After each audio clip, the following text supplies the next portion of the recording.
Well, it's martini time. I didn't know if I was going to make it or not because the CenturyLink DSL went down about 4 o'clock, right in the middle of a Netflix movie, my afternoon Midsummer Murders.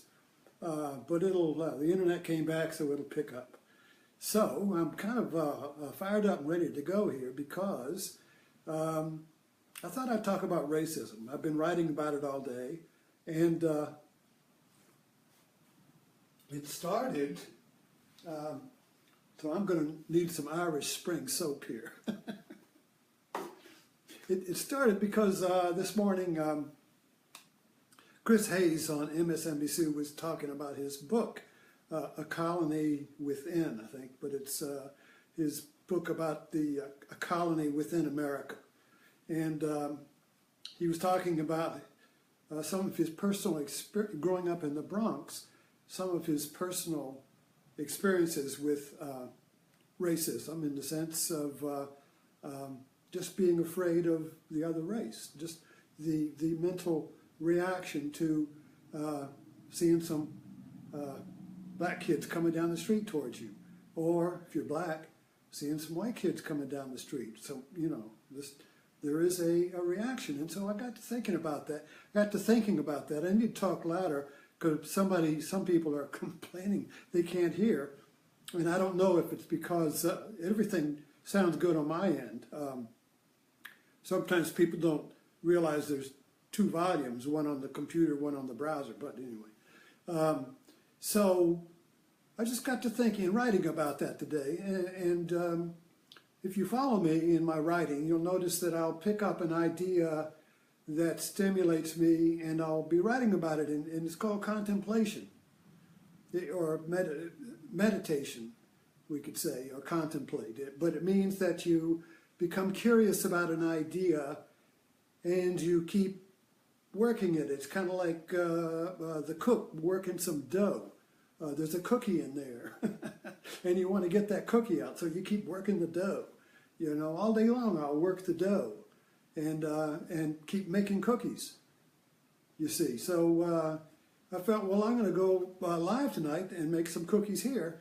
And it's been a little bit, because it's a very touchy thing. And my viewpoint comes from Zen, a Zen viewpoint or a mystical viewpoint.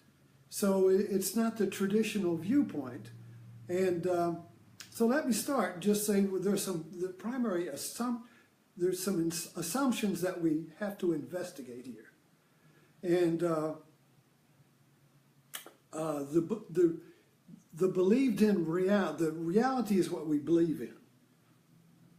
And the believed in reality is that we believe that my consciousness, my mind, is my own, and that the world that I perceive exists outside of there, separate from me.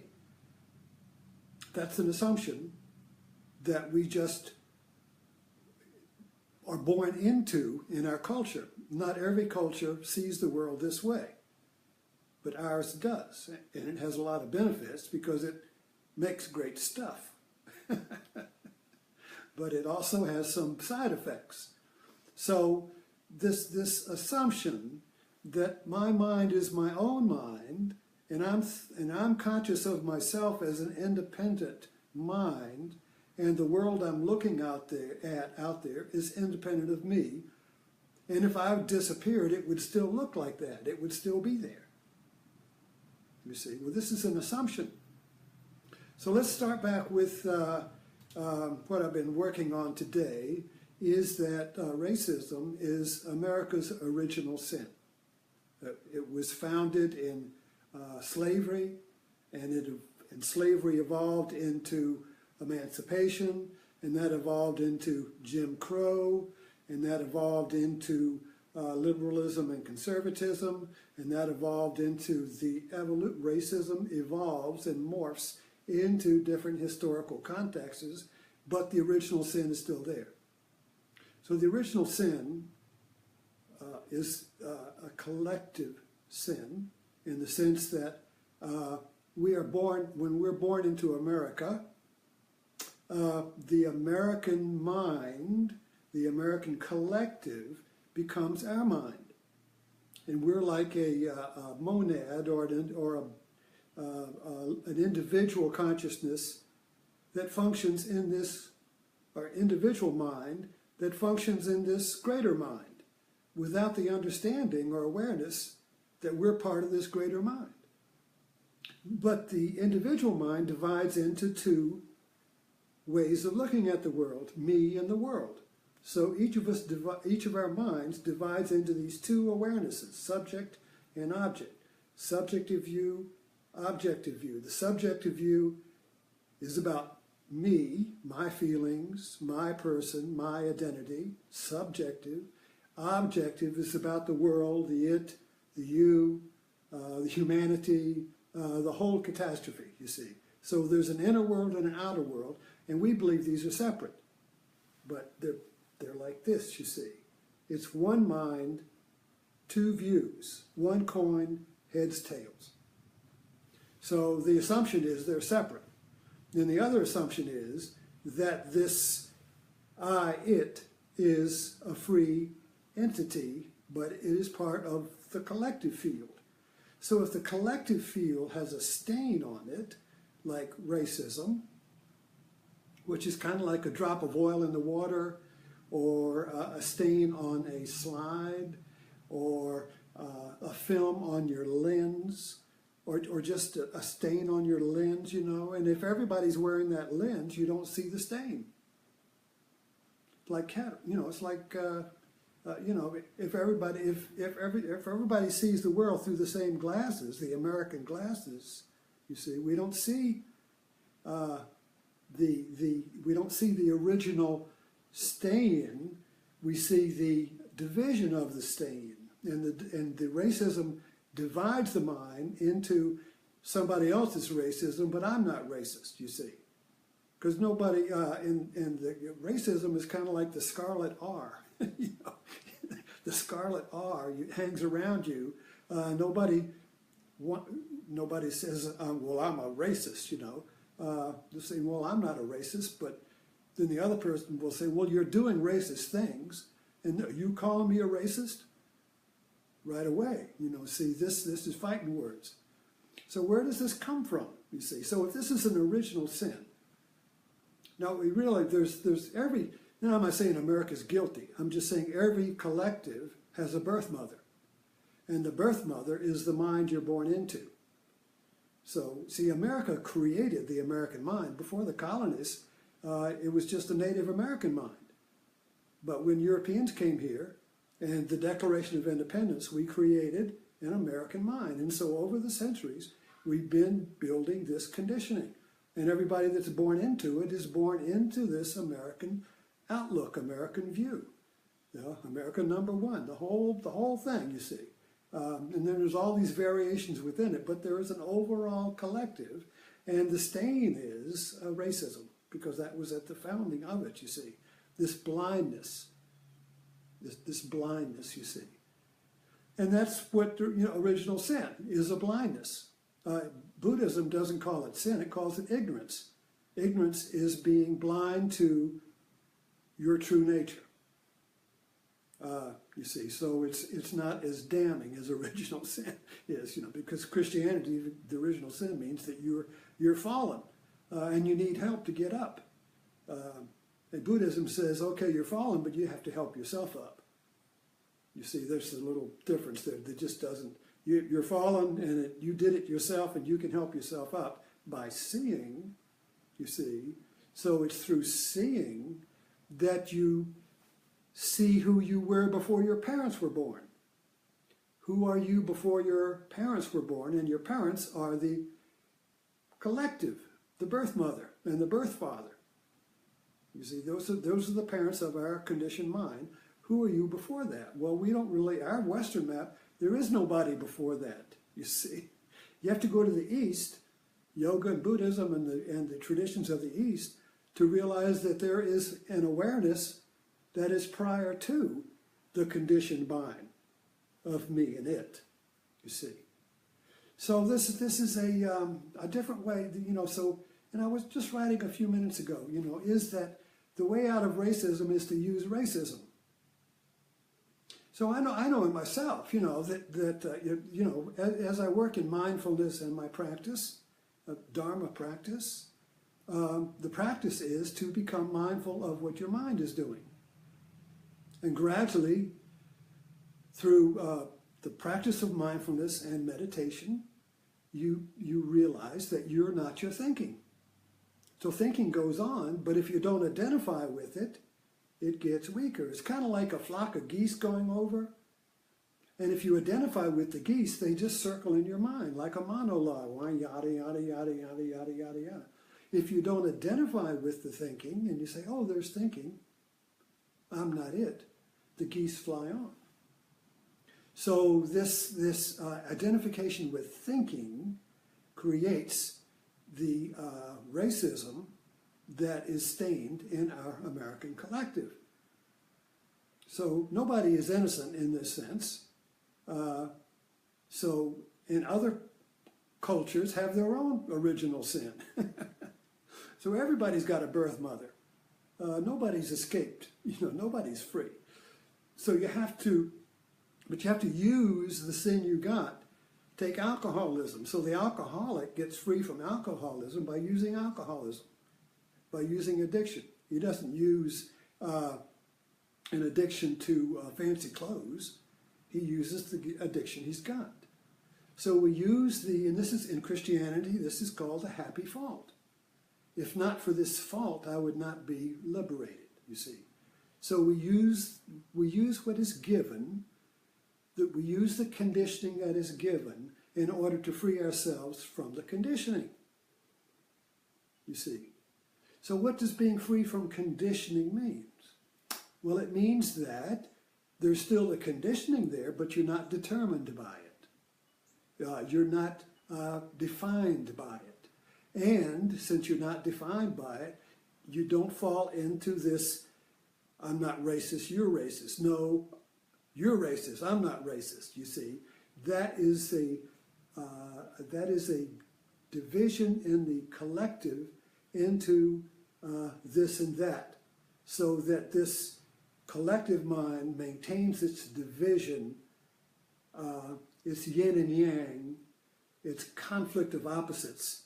And racism is part of that division, so that you have two sides of the American consciousness, each one blaming the other for being racist, you see. And they're all different shades and different types of this, you see. But it all ends up in the same conflict. It's like a little split right in the American psyche, right in half, You're a racist, I'm not a racist. No, you're a racist, I'm not a racist. Or all blaming it, or the institutional racist, or whatever, you see. Politics. Well, the blame game, you see. But if the whole thing is racist, if the whole thing is racist, you see, there's no way to get out of it. And this is the Zen breakthrough. If you realize there's no escape from your double bind. Now, let me refresh you on that. A double bind is a situation where you lose-lose. No matter what you choose, you lose. Damned if you do, damned if you don't, you see. A double bind is no exit. But the mind always thinks, well, I can get out of this if I just have a little better thinking, or I get a strategy, or I fix the other person, or I fix myself. There's a fix. As long as I think there's a fix, I'm still trapped in the double bind, because there is no fix. The fix just continues the double bind, you see, because when it's lose-lose no matter what you do. When everything is racist, no matter what you do inside of it, creates more racism. You see what I mean? If you're in a pond and you want to get out, splashing around in the pond just creates more pond. You see? Bad analogy, but you see what I mean? If everything is racist, that the American psyche is racist from its beginning, then we're not going to get out as a group. You're not going to get to heaven in a group. You can only get free from it individually, you see. It's an individual journey. It's an individual quest, not a group quest. Nobody else can do it. You have to do it. And the way to do it then is to change the way we perceive it. So the tricky thing that I'm working with here is that since everybody's a racist, then, and there's no way out, then the whole thing is absurd. And this is Zen Satori. When the Zen master gives you a Zen koan, and he says, "Here's your koan. What is if you say you're a racist, you're wrong. If you say you're not a racist, you're wrong. Now, which is it? You choose, or I'm going to hit you." You see, there's no way out of that. That's the double bind. Or that's kind of like the intellect collapses, the logic collapses. I need a new logic. I need a bigger boat. Thinking of Jaws, the intellect cannot handle that double, can't get out because there's no strategy to get out of it. There's no means to get out of it. You can't think your way out of it. You can't guilt your way out of it. You can't improve your way out of it. You can't deny your way out of it. You can't repress it out of your way out of it. You can't kill the other side out of it. There's no way out. And when you realize there's no way out, something happens. Something strange happens.